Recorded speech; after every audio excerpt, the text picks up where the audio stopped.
Okay, so today we're going to be doing a quick pharmacological review of the diuretic agents.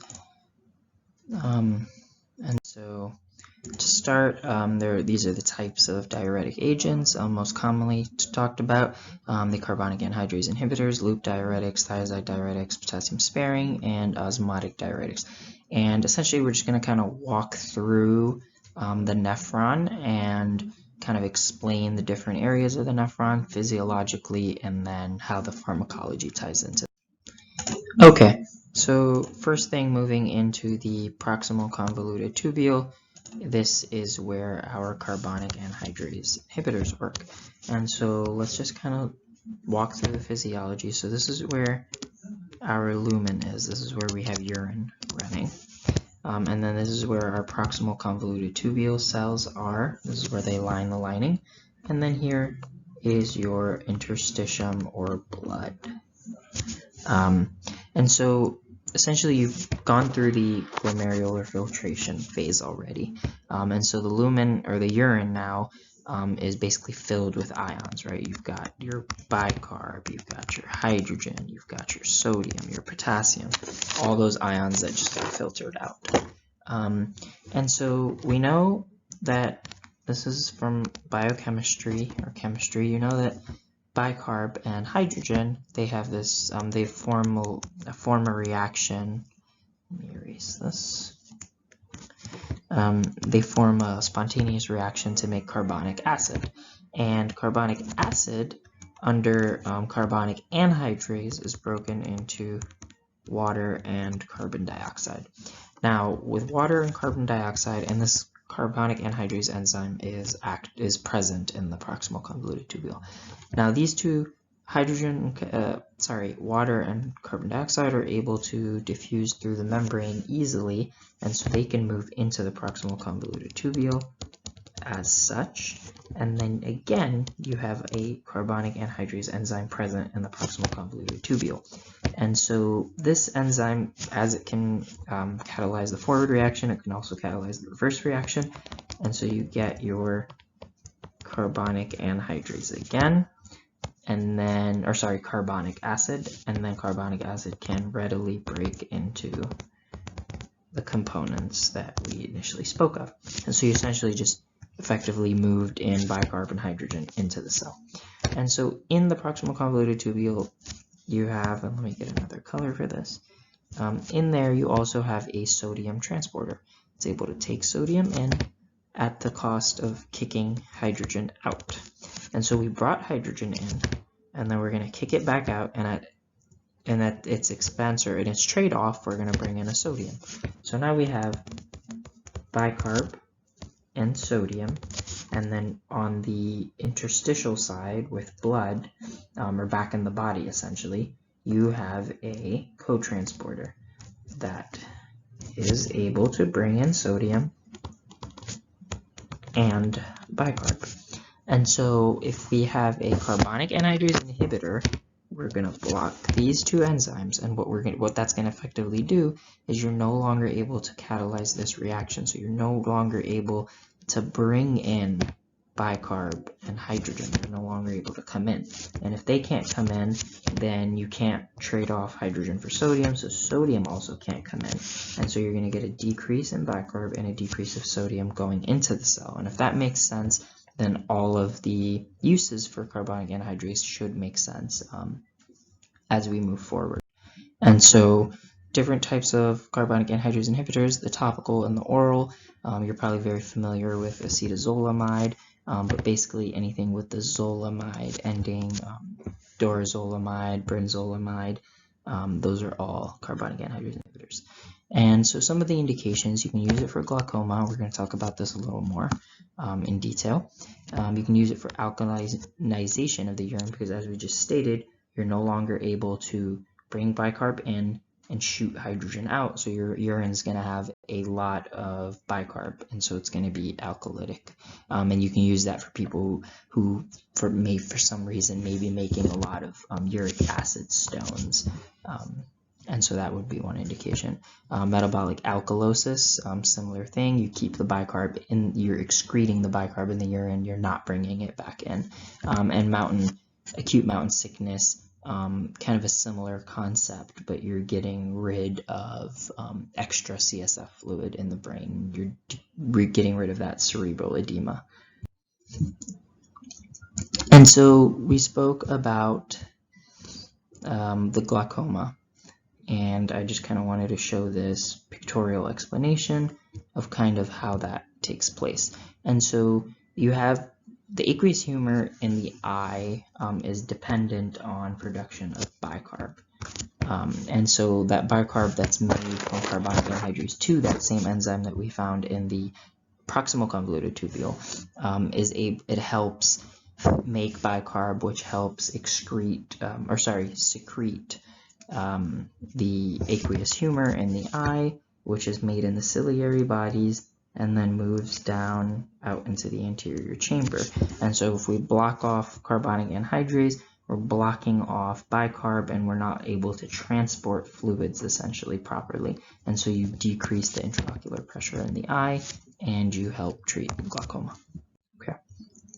Some toxicities just to be familiar with is that it can cause hyperchloremic metabolic acidosis. As I just highlighted, it's used in people with alkalosis, so it's going to cause a form of acidosis. You can cause renal stones, so you can prevent uric acid stones, but you'll cause some calcium stones. And potassium, you're going to have potassium and phosphorus wasting. And then one big contraindication for it is using it in patients with cirrhosis, mainly because of the alkalinization that happens in the urine. That's going to cause a decrease in the excretion of ammonia, because if the urine's already alkalytic, then you're not going to have a driving force to kick out more ammonia, or ammonium, and then that's going to be absorbed as ammonia, and you're going to get hyperammonemia and hepatic encephalopathy in patients with cirrhosis. So our next, so just kind of worth mentioning, this is not really necessarily used as a diuretic, but because it is present just in the proximal convoluted tubule, I just wanted to kind of talk about it a little. So within the proximal convoluted tubule itself, so just kind of reiterate, so this is proximal convoluted tubule, urine here, same drawing we drew earlier. Here you have a transporter that's going to bring in sodium and bring in glucose, and so that's why it's the sodium glucose co-transporter. And so if I use something to block this, then I'm no longer bringing in sodium and I'm no longer bringing in glucose. And so you can see that the reason that, or the blockage of glucose is why this is used for diabetes. And so the types, they're usually called the glyphosin. I like to think that you're releasing glucose in the urine, so you're going to start essentially peeing more, and so you're going to have increased flow, so flozins, and they're really only used for diabetes. They've got increased adverse effects. One of the bigger one is the increased of UTI, incidence of UTI. I like to remember that by thinking you're throwing out a lot of glucose in the urine. If you have glucose, you're giving basically bacteria and microorganisms food, and so they're able to grow more easily. Okay, and so we moved through our nephron, through the proximal convoluted tubule, and now we are at the thick ascending limb. And so here, to just kind of talk about what's present, so again, this is the urine, you have blood here, and now we are at the thick ascending limb.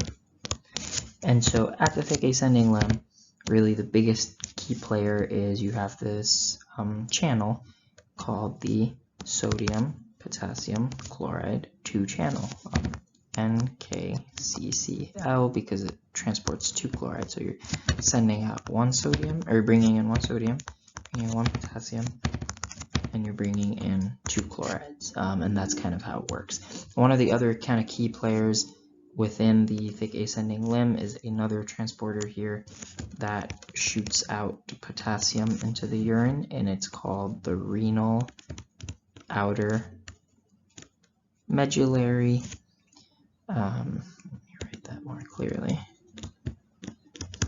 medullary potassium channel. And so that's more commonly known as ROMK, renal outer medullary potassium channel. And then on the interstitial side, you have a sodium potassium ATPase, and you have a potassium, and so this is going to bring potassium into the cells and sodium out, and then a potassium chloride symporter. And so that being said, loop diuretics work on the and the sodium potassium chloride channel, and they'll block this off. And so you're decreasing sodium, you're decreasing potassium, and you're decreasing chloride reabsorption, and so then that's going to be decreased in the blood itself. And then these are some common types of loop diuretics. You probably have heard of furosemide, bumetanide, furosemide, usually end with the ide. Ethacrynic acid is also. Okay, and so some of the indications, you can use loop diuretics for something like acute pulmonary edema. One of the things about loop diuretics is that they act fairly quickly. They probably act the quickest of all the loop diuretics, so you're able to kind of get rid of fluids quickly in the body. Things like hypercalcemia, hyperkalemia. Hyperkalemia, we saw that, so we're blocking off that NK sodium chloride channel, sodium potassium chloride channel, and so we're not being able to bring in potassium into the cell, which is good in hyperkalemia. We don't want to bring potassium. We want to keep potassium in the urine, and so we'll keep excreting potassium. Hypercalcemia, kind of just to re-highlight that. So we talked about that channel, sodium potassium chloride 2, and then we talked about ROMK. And so normally what's happening is you're bringing in all these ions here, and then you're kicking out potassium because it's, you have an increased potassium gradient here from all the potassium you brought in, and then you're going to just start releasing potassium back, excreting potassium back into the urine. And then what happens is, because you're getting these positive ions here, you can drive ions like calcium and magnesium outside of the cell. They can diffuse through passive diffusion back into the blood. And so if you no longer have this working, then calcium is not going to come into the cell as much. And then some adverse effects, metabolic alkalosis, hypokalemic because you're excreting potassium, and then alkalosis because you are not bringing in things like chloride, which hydrogen and so on follows. And then ototoxicity because you're messing up, it can mess up the ion electrolyte balances in the stria vascularia, and then some other adverse reactions. And so we move on into the thiazide diuretics. So now we are at the proximal convoluted tubules. And so the way that works is, again, we're going to draw what you're getting used to, urine, blood, and now we are at the the distal convoluted tubule. Restate that. We are now at the distal convoluted tubule. Okay, and so distal convoluted tubule, your biggest player is you have a sodium chloride cotransporter, and then you have a calcium transporter on the luminal side, and then on the interstitial side you have a sodium potassium ATPase, and then you have and so in the distal convoluted tubule is where you have PTH causing its effect. And so PTH will bind to a receptor, and then that receptor will signal this calcium channel to bring back more calcium from the urine. Because, as you remember, PTH is when you're in a low calcium state, is when it usually signals, and it'll tell them, bring back more calcium. Okay, and then you also have a calcium-sodium cotransporter. And so thiazide diuretics effectively work to block this channel off. And so you're bringing back less sodium and less chloride into the cell. And so some of those, hydrochlorothiazide, trichloromethazide, chlorothiazide, and then different ones that don't really end in thiazide, but chlorothalidone is probably one of the more common ones. And something to note is all of these are sulfonamides, so people with sulfur allergies will have reactions.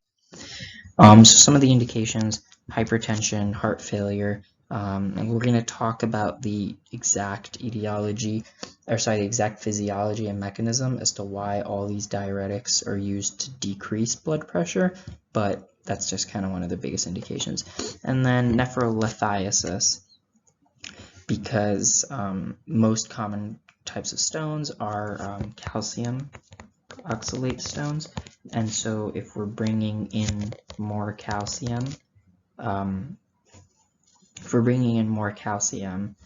from the urine, then we no longer have those urine formations. And then another kind of interesting one is the nephrogenic diabetes insipidus. So in nephrogenic diabetes insipidus, essentially what you have in nephrogenic diabetes insipidus is that you're no longer bringing back sodium and water. And so one of the kind of postulated theories behind why this is used, or why thiazide diuretics help with that, is so initially you block off bringing back sodium, but then with time your body's going to kind of go into this contraction phase where it realizes that it doesn't have enough fluids, and it's going to continue, so it's going to kind of reserve those fluids and not send them into the glomerular filtration, and through that you're able to maintain or preserve more water and sodium. And then some of the toxicities kind of listed here. Hyperglycemia is a fairly interesting one, and the way that works is because you're stimulating those potassium cells channels and causing hyperpolarization of beta cells in the pancreas, and so that hyperpolarization is going to cause a decrease in insulin excretion, and then you're going to maintain high levels of glucose. Okay. And then moving on, next is the potassium sparing diuretics, and now we are at our collecting ducts. And so in the collecting tubules, you have two types of cells here. We're going to talk, so there's the principal cells, and there's the intercalated cells. Let's talk mostly right now about the principal cells. Right here you have this channel you may have heard of called the ENaC channel, which stands for epithelial sodium channel, and that drives sodium in. And then you have just a potassium channel here that's just releasing potassium. And then here is where you normally have aldosterone to act. Okay, and so aldosterone will normally bind to its receptor in the principal cells collecting tubules, and what that does, as you're aware, aldosterone is part of the RAS, renin-angiotensin aldosterone system, and that usually is used to increase blood pressure, right? So your body activates RAS as a defense mechanism or a reaction to having low blood pressure. And so what aldosterone wants to do is it comes to this principal cell and it says, hey, we need to raise the blood pressure, let's start bringing in more sodium. So it's going to increase this receptor's activity. And then you have another receptor here that's bringing in, or another ATPase, sodium, potassium ATPase, that's bringing into the blood more sodium. And so aldosterone's like, we need higher blood pressure, we need more sodium, let's ramp up this receptor, let's ramp up this receptor, let's increase sodium. And so if I have something that either blocks ENaC or blocks aldosterone's effect on its receptor, then I'm effectively negating this effect and I'm decreasing sodium into the cell. And so these are spironolactone, eplerenone, and then amiloride and triamtrin.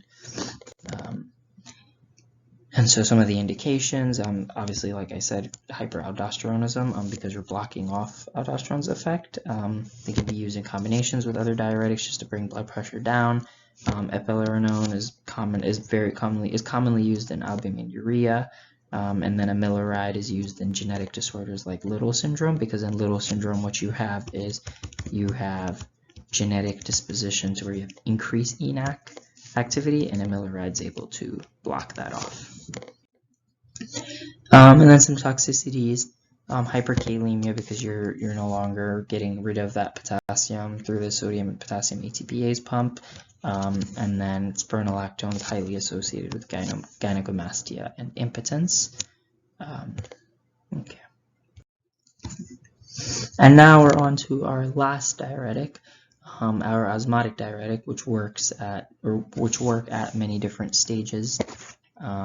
And so the most common ones are our antidiuretic hormone antagonist, conivaptan and tolvaptan, so the vaptans, and then lithium also functions as a osmotic diuretic, and dimeclocycline. And so we can use those for SIADH, because obviously in ADH, in SIADH, what you have is an increase in ADH, and what we just saw, our ADH receptor blockers are able to block that, so they negate that effect. Conivaptan is kind of sometimes used in heart failure as well. And so some of the toxicities is the opposite, right? Is nephrogenic diabetes insipidus, kind of the opposite of SIADH. Nephrogenic diabetes insipidus is when you have ADH, but it's not working on its receptor. And so if we're blocking that receptor, we could potentially kind of break it, kind of to say. Dry mouth and thirst that makes sense, because if you're blocking ADH, and ADH brings in water through aquaporin. So the mechanism that works is you have ADH, and it'll bind to its receptor, which is B2 receptor, and will stimulate, essentially making this new channel. This channel is called the aquaporin channel, and as the name suggests, aqua, so it only transports water. And so this channel will come sit right here and drive in H2O and bring back water. And so if you block this off, if you block that off, then you're no longer bringing in water. About 180 liters of other